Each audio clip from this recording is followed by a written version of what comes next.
Thank you. Sushil Kumar Modi जी।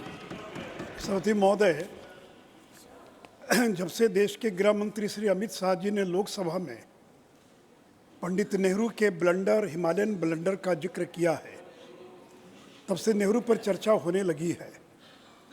अमित शाह जी ने दो बात कही कि युद्ध विराम का फैसला ये पंडित नेहरू ने लिया, और दूसरी बात उन्होंने ये कही कि यूनाइटेड नेशन सिक्योरिटी काउंसिल में जाने का जो फैसला था वो पंडित नेहरू का था।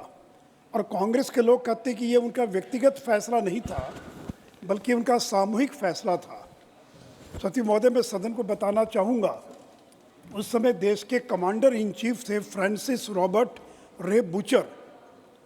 उन्होंने कई पत्र लिखे पंडित नेहरू के, और जिसमें यह लिखा उन्होंने कि सेना थक गई है, सेना को रिफ्रेशमेंट चाहिए, सेना को अब आगे लड़ने की स्थिति नहीं है, दिक्कत हो रही है। तो पंडित नेहरू ने रॉबर्ट रे बूचर के सुझाव पर और युद्ध विराम का फैसला किया। मैं केवल सदन से ये जानना चाहता हूँ कि पंडित नेहरू जैसा व्यक्ति एक ब्रिटिश कमांडर के कहने पर कोई फैसला लेता है? क्या उनका स्वविवेक या स्वनिर्णय नहीं था? और मैं तो सती महोदय, मैं तो ये कहूँगा कि अंग्रेजों ने पंडित नेहरू का इस्तेमाल किया। He was dancing to the tune of Britishers. और इतना ही नहीं सती महोदय, जब सरदार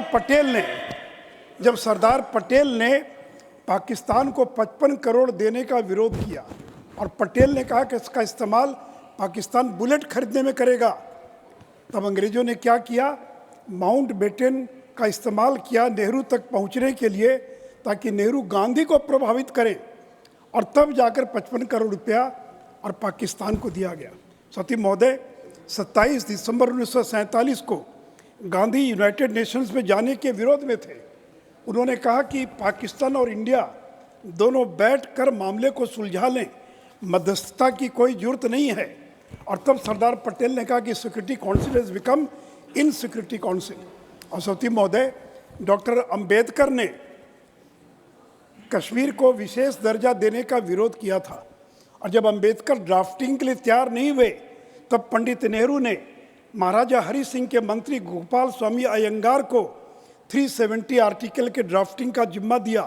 पटेल ने जब ऑब्जेक्शन किया, सती महोदय, और पंडित नेहरू विदेश में थे, और जब कांग्रेस वर्किंग कमेटी के सामने 370 का प्रस्ताव रखा गया, तो मौलाना आज़ाद और स्वयं गोपाल स्वामी अयंगार, दो लोगों को छोड़कर पूरी वर्किंग कमेटी ने इस प्रस्ताव का विरोध किया।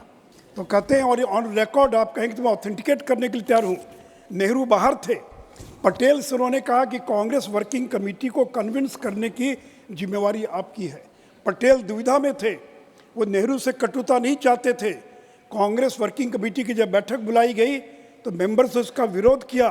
तब पटेल ने कहा कि नेहरू की प्रतिष्ठा का प्रश्न है, क्योंकि पंडित नेहरू ने शेख अब्दुल्ला को वचन दिया है स्पेशल कैटेगरी का दर्जा देने के लिए।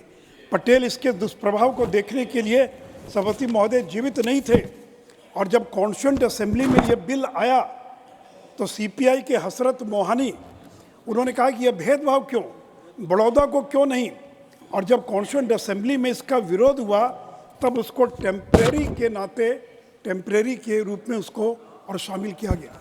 सती महोदय, वी शंकर जो पटेल के बायोग्राफर हैं, उन्होंने लिखा उनकी बायोग्राफी में कि पंडित नेहरू ने संसद में 1952 में ये गलत बयानी की, और ये कहा कि मैं अकेले नहीं था, कश्मीर के मामले में सारे लोग शामिल थे, Sardar Patel was all the time dealing with this matter. तो वी शंकर ने अपनी पुस्तक में इस बात का उल्लेख किया है। इसलिए सभापति महोदय, जो अमित शाह जी ने जिस बात का जिक्र किया है, मैं समझता हूँ कि इतिहास तथ्यों के साथ उन्होंने इन बातों को रखा है। आज भले कांग्रेस के लोग इसको नकार दें। साथ ही साथ सभापति महोदय, मैं धन्यवाद देना चाहूँगा भारत की सरकार, नरेंद्र मोदी जी को और अमित शाह जी को, जिन्होंने इस बिल के अंदर और ओबीसी, पहले शब्द प्रयोग था कमजोर और वंचित वर्ग, उसके स्थान पर अन्य पिछड़ा वर्ग और सामाजिक और शैक्षिक रूप से पिछड़े वर्ग शब्द रखे जाने का प्रावधान किया है। सभापति महोदय, कास्ट सेंसस की बहुत चर्चा होती है। मध्य प्रदेश, छत्तीसगढ़, राजस्थान के चुनाव में कास्ट सेंसस को बड़ा मुद्दा बनाया गया, उसकी हवा निकल गई क्या हुआ कास्ट सेंसस का। और मैं तो कांग्रेस के लोगों से जानना चाहता हूं, और जहां से आते हैं हमारे राष्ट्रीय अध्यक्ष, वो ये बताएं कि कर्नाटक में 2015 में कास्ट सेंसस हुआ, सर्वे हुआ, आज 8 साल बीत गए, आज तक क्यों नहीं सिद्धारमैया की सरकार ने कास्ट सेंसस सर्वे के आंकड़ों को और सार्वजनिक करने का काम किया। Honourable member on the subject, जी, कम टू द सब्जेक्ट। मैं सब्जेक्ट पर ही आ रहा हूँ सौती महोदय। मैं ओबीसी की बात कर रहा हूँ, क्योंकि ओबीसी एक बड़ा मुद्दा है। और इस नहीं, मैं क्यों कह रहा हूँ,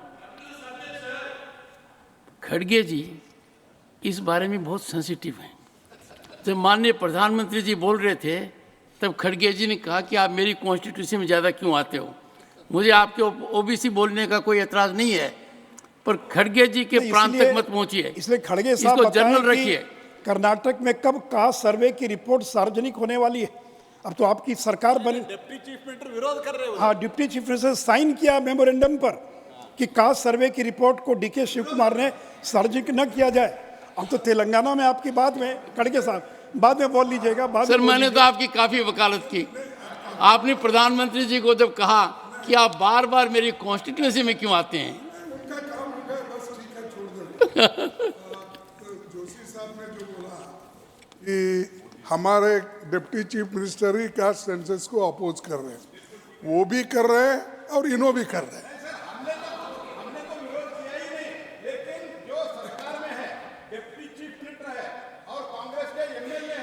और वीरशैव महासभा के अध्यक्ष है, वो सब लोग विरोध किया है और सरकार को चेतावनी दिया है। अगर इस ओबीसी कमीशन का जो अभी वो कास्ट सेंसस को अगर पब्लिक करते हैं तो हम विरोध में जाएंगे। स्पष्ट रूप से कहा खड़गे साहब, आप ही कर्नाटक से ही आते हैं। बैठिए।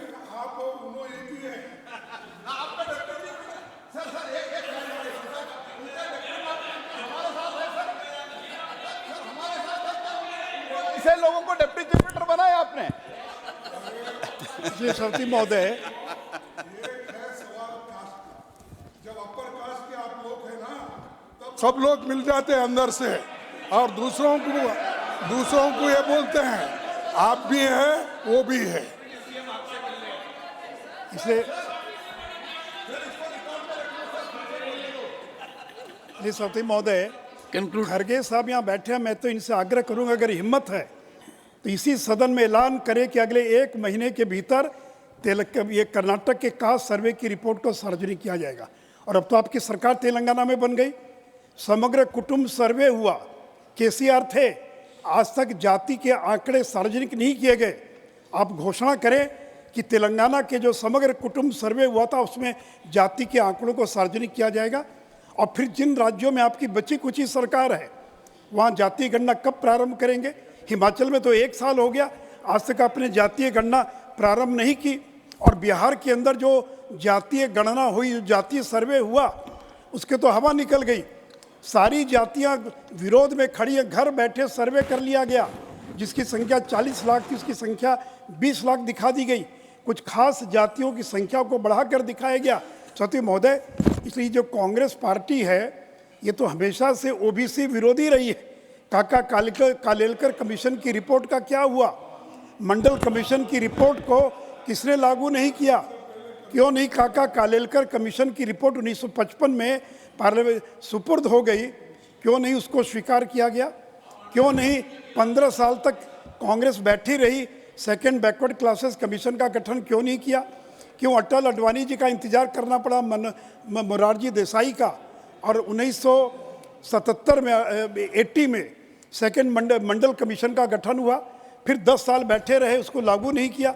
फिर बीजेपी की जब सरकार, बीजेपी के समर्थन से जब वीपी सिंह की सरकार आई तब जाकर उसको इम्प्लीमेंट किया गया। और सती महोदय, नरेंद्र मोदी जी ने तो ये कहा है कि अब कोई जाति नहीं है, 4 जातियां हैं केवल, युवा, महिला, गरीब, किसान, और सभी जातियां, ये सभी जातियां इसी के अंदर और समाहित हो गई।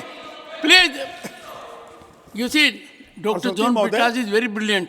सवती महोदय, You start reacting, he succeeds. Don't do that. और सवती महोदय, पिछड़ा वर्ग आयोग को संवैधानिक दर्जा किसने दिया? बीके हांडिकिन के पार्टी के बड़े नेता रहे, बैकवर्ड क्लासेस कमेटी के चेयरमैन थे। 3 बार उन्होंने रिपोर्ट दिया, पार्लियामेंट को 3 बार रिपोर्ट दिया कि बैकवर्ड क्लासेस कमीशन को संवैधानिक दर्जा दिया जाए, लेकिन कांग्रेस ने कभी दर्जा नहीं दिया। जब नरेंद्र मोदी देश के प्रधानमंत्री बने तब ओबीसी आयोग को और संवैधानिक दर्जा देने का काम किया। सरस्वती महोदय, चाहे वो सेंट्रल स्कूल हो, सैनिक स्कूल हो, उसमें ओबीसी का आरक्षण किसने दिया? ईडब्ल्यूएस का आरक्षण किसने दिया? नीट में किसने आरक्षण दिया? सरस्वती महोदय, इसलिए केवल मैनिफेस्टो में कास्ट सेंसस डाल देने से और ओबीसी समाज आपको वोट देने वाला नहीं है। और आज तो मध्य प्रदेश में मोहन यादव को मुख्यमंत्री बनाकर नरेंद्र मोदी की सरकार ने ऐसा मास्टर स्ट्रोक चला है कि जो बचा खुचा भी जो ओबीसी का वोट महागठबंधन के पास था, इंडी के पास था, वो भी उसकी भी पूरी की पूरी और हवा निकल गई। इसलिए सरस्वती महोदय, मैं इन्हीं शब्दों के साथ मैं फिर से एक बार आदरणीय प्रधानमंत्री जी को और अमित शाह जी को धन्यवाद देता हुआ कि आपने ये महत्वपूर्ण, और आज का दिन इसलिए भी ऐतिहासिक है कि आज सुप्रीम कोर्ट ने सर्वसम्मति से धारा 370 को अपहेल्ड करने का काम किया है और सर्वसम्मति से 5 जजेस की बेंच ने उसको अपहेल्ड किया है और कहा कि ये कभी टेम्परेरी हो नहीं सकता है। इसलिए सरस्वती महोदय, मैं आदरणीय गृह मंत्री जी को, देश के प्रधानमंत्री को इस बिल को लाने के लिए अपनी ओर से बधाई देता, धन्यवाद देता हूँ, अपनी बात समाप्त करता हूँ। जय हिंद, जय भारत।